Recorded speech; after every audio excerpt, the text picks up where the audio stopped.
दोस्तों, प्रकृति ने हर जीव को एक अलग प्रकार के अंग व शक्ति प्रदान की है, जिससे वो खुद को बचाते हैं और सरवाइव करते हैं। कुछ जानवर इन अंगों के चलते खुद का बचाव व रक्षा तो कर लेते हैं, लेकिन कई बार यही अंग उन्हें मुसीबत में डाल देते हैं, जिसके चलते उनकी जान तक चली जाती है। आज बात करेंगे ठीक इसी प्रकार के जानवरों के बारे में जो अपने ही बॉडी पार्ट से परेशान हैं। तो दोस्तों, बने रहिए लास्ट तक हमारे साथ इस वीडियो में, और यदि आप नए हैं तो चैनल को सब्सक्राइब करना बिल्कुल न भूलें। जिराफ दुनिया के सबसे लंबे स्तनधारियों में से एक है। 19 फीट लंबे जिराफ के पास 6 फीट लंबी गर्दन पाई जाती है। अपने विशालकाय शरीर के साथ जिराफ शेर जैसे खतरनाक जानवरों को भी लड़ाई में मात दे देता है, और वही अपनी हाइट के चलते जिराफ को ऊंचे पेड़ों से खाना खाने में और शिकारियों का पता लगाने में काफी सहूलियत मिलती है। आमतौर पर हमने जिराफ के शरीर से होने वाले फायदों के बारे में तो सुना ही होगा, लेकिन जानकारी के लिए बता दें कि जिराफ अपनी विशालकाय शरीर से खुश नहीं है। इसके पीछे की वजह कुछ इस प्रकार है। जिराफ अपनी बड़ी शारीरिक संरचना के चलते ऊंचे पेड़ों से तो खाना खा लेते हैं, लेकिन अपनी गर्दन के सामने पड़ा हुआ भोजन नहीं खा पाते। इसके अलावा पानी पीते समय जिराफ को काफी मुश्किलों का सामना करना पड़ता है कि शायद ही किसी जीव को करना पड़ता होगा। शरीर का पिछला हिस्सा गर्दन के नीचे होने के कारण जिराफ की गर्दन जमीन तक नहीं पहुंच पाती, जिसके चलते उन्हें पैर मोड़कर मुश्किल पोजीशन बनाकर पानी पीना पड़ता है। यदि इस पोजीशन में इन पर कोई अन्य जानवर हमला कर दे तो ये खुद को नहीं बचा पाते, और यदि इस पोजीशन में जिराफ गर्दन झुकाकर काफी टाइम तक पानी पीता रहा तो दिमाग में ब्लड इकट्ठा हो जाने से, ब्लड सर्कुलेशन के रुकने से उनकी मौत तक हो जाती है। रैम्स, ठीक इसी परेशानी से रैम्स भी गुजरते हैं। रैम्स भेड़ों की एक प्रजाति है। जो बात इन्हें भेड़ों से अलग बनाती है वो इनके सींग हैं।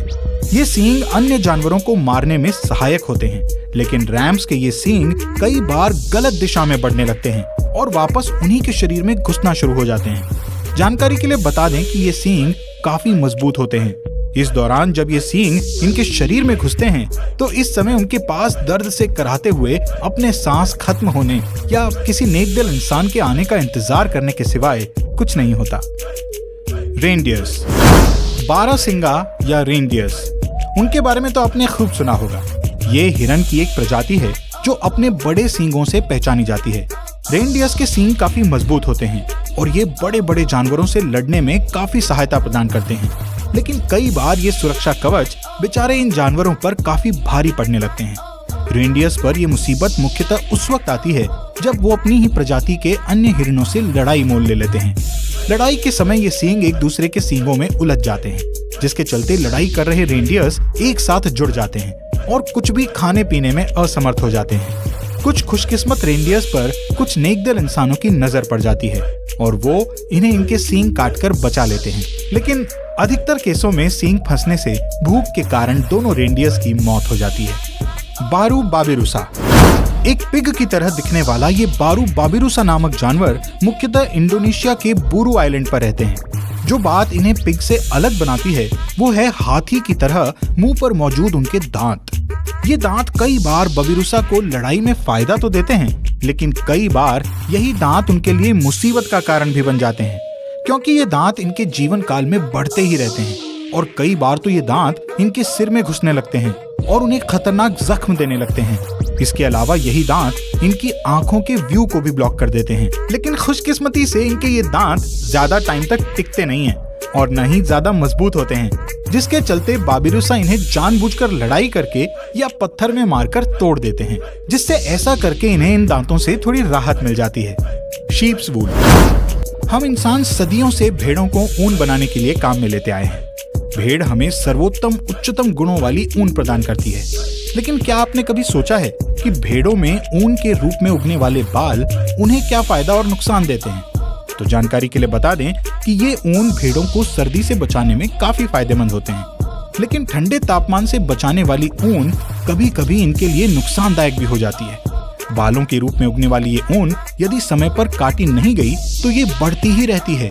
एक भेड़ हर साल 13 किलो ऊन पैदा कर सकती है। अब यही ऊन 2-3 साल तक न काटी जाए तो आप सोच सकते हैं कि ये ऊन उन्हें काफी परेशानी पहुंचा सकती है।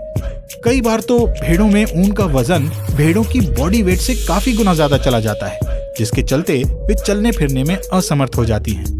हिप्पो, गेंडे दुनिया के सबसे शक्तिशाली जानवर माने जाते हैं और गेंडे को सुरक्षा के लिए प्रकृति ने एक विशालकाय सींग सुरक्षा कवच के रूप में प्रदान किया है। इससे वो अपने दुश्मनों को बड़ी आसानी से मात दे देते हैं और खुद को बचा पाते हैं। गेंडे को अपने सींगों से कोई परेशानी नहीं है, लेकिन कुछ लालची लोग गेंडों के इस सुरक्षा कवच को अपने फायदे के लिए काट लेते हैं और जिसके चलते कभी-कभी गेंडों की मृत्यु तक हो जाती है।